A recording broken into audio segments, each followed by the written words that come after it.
Hello and welcome back to my channel. আর আমি তোমাদের বন্ধু গৌতম মাঝি।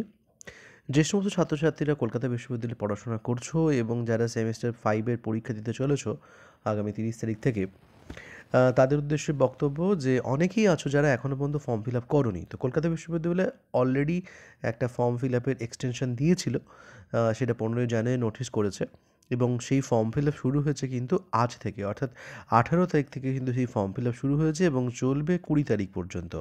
তো যারা এখনও পর্যন্ত সেমিস্টার 5-এ পরীক্ষা দেবে কিন্তু ফর্ম ফিল আপ করতে কোনো কারণে ভুলে গেছো, আমি এরকম বেশ কিছু ছাত্রছাত্রীকে জানি যারা কিন্তু ফর্ম ফিল আপ করতে কোনো কারণে ভুলে গেছে।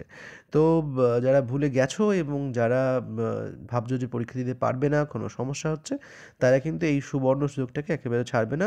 18 থেকে 20 তারিখের মধ্যে, অর্থাৎ আজ থেকেই তোমরা ফর্ম ফিল আপ করতে পারো। 20 তারিখ পর্যন্ত ফর্ম ফিল আপ চলবে।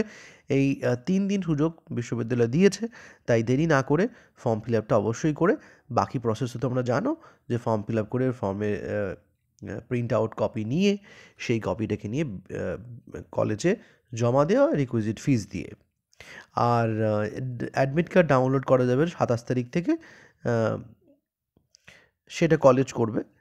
আর এখানে বলা হচ্ছে যদি কোনো রকম কোনো চেঞ্জেস দরকার হয় তো ক্যান্ডিডেটদের মেজর সেকশনে যোগাযোগ করতে হবে এবং সঙ্গে কিন্তু তাদেরকে প্রিন্সিপাল স্যার বা ম্যাডামের যে ফরওয়ার্ডিং লেটার নিয়ে যেতে। ফরওয়ার্ডিং লেটার মানে হচ্ছে যে লেটারের মধ্যে লিখিত থাকবে যে এই পার্টিকুলার এই স্টুডেন্টটি তার কলেজের এবং কী সমস্যা সবগুলো সেখানে প্রিন্সিপালের সিগনেচার দ্বারা লেখা থাকবে।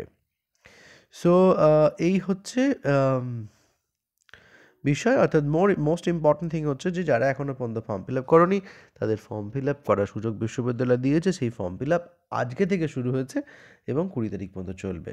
তো এখন এটুকুই, আবার তোমাদের সঙ্গে দেখা হবে, কথা হবে পরবর্তী ভিডিওতে। টিল দেন টাটা, বা বাই।